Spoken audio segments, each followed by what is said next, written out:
General Kelly, thanks again for your service. You've done a remarkable job in your career for the nation, and I appreciate you stepping back out again. And for your family and for all that step out with you, it's a tremendous asset to the nation.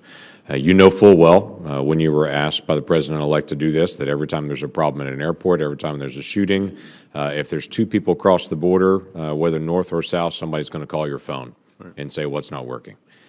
So I appreciate you engaging and to do that. Let me give you a couple other optimistic pieces as well as you scan what's happening. We release every year a fumbles report and try to identify different areas. And as you know, DHS has been a major area for morale. That's been discussed several times. Let me give you a couple other pieces of good news. GAO's 2015 review of 22 major acquisition programs at DHS found that only 2 of the 22 were actually on track. The Inspector General at DHS, in their report, found that DHS's major acquisition programs continue to cost more than expected, take longer to deploy than planned, and deliver less capability than promised. DHS was also identified and has been identified by GAO now for 13 years not getting up to speed on its human resources programs. That we've now spent $180 million over 13 years just to get an HR program working at DHS. While we've all talked often about some of the issues at the border, which are serious, there are some internal things that are undone.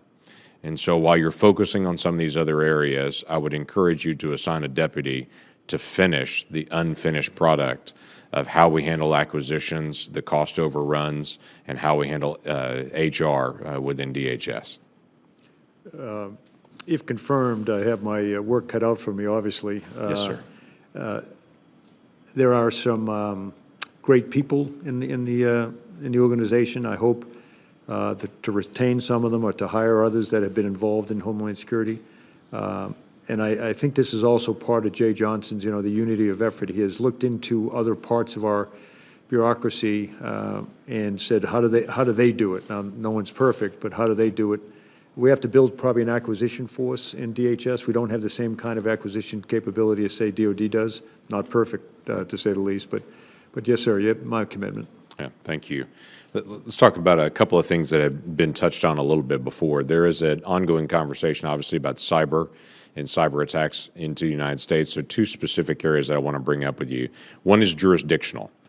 This committee obviously is very engaged in cyber as a Homeland Security issue. Armed Forces is obviously very involved in that and what's happening with cyber issues, as well as Intel. What I'm looking for is some cooperation. Right. In a sense of this is not going to be a jurisdictional fight, and so no one does it. But how do we actually build a sense of teamwork and cooperation between armed services, Intel, and DHS, and so we can build a real sense of a cyber doctrine. A cyber doctrine and how we're going to respond to cyber attacks has been discussed now for a decade, and it's been met to death, basically, in one meeting after another, but no set of decisions on that. Help me understand how we get to a decision and move on in cooperation with other entities. I think you'd agree, Senator. The worst thing that this city oftentimes deals with is the stovepipe mentality and the rice bowls. And people, in my view, if confirmed, and it's been the way I've operated, I have no rice bowl. If I have to give something up or go cross town to someone else's meeting, I'll do that to improve whatever it is we're trying to improve. There's unbelievably talented people in the U.S. government across the bureaucracies. But my sense is that there's just not enough interaction. Obviously, we can't do certain things because of laws, but laws can be changed if need be. But I think there's 10 years ago when we started talking about this, we were probably a little bit ahead of the problem, and 10 years later, we're behind the problem now.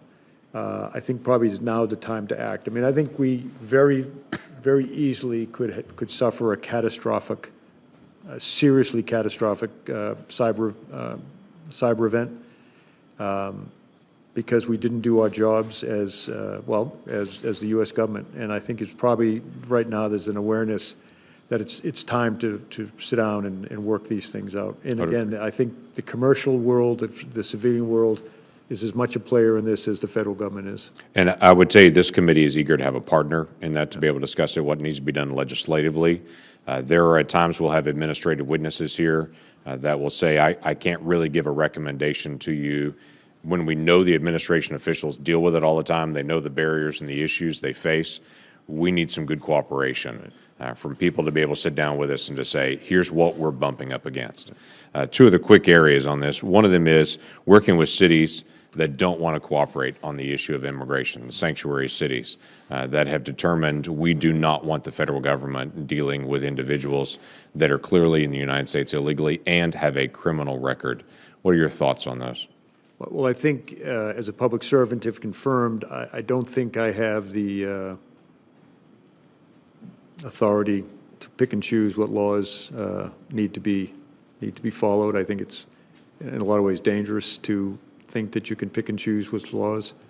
I understand maybe the perspective of some of the local leaders, but I do think the law is the law, and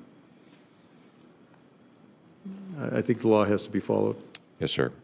I would agree. Let me bring up one last thing with you as well, and it's something you and I have talked about before, and that's the Northern Triangle and our good relationship with El Salvador, Honduras, and Guatemala, and some of the leaders that are really doing a remarkable turnaround.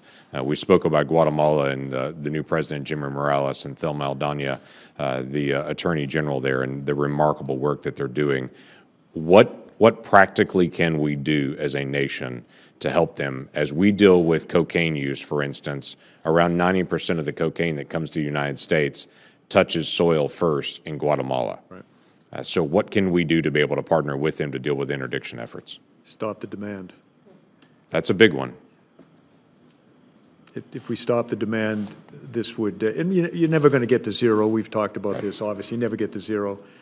But stopping the demand, and we just don't have and never have had a truly comprehensive demand reduction that goes everything from law enforcement, treatment, rehabilitation, interdiction of large amounts of drug as it's in the flow, working with our partners down south.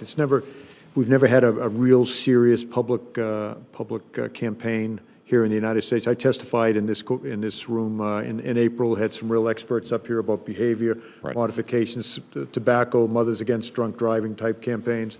You never get to zero, but we have to reduce the amount of drugs used. 47,000 Americans died last year from drug overdoses. Cost America $250 billion. We got to do something. Would agree. Thank you. Thanks, Senator Lankford.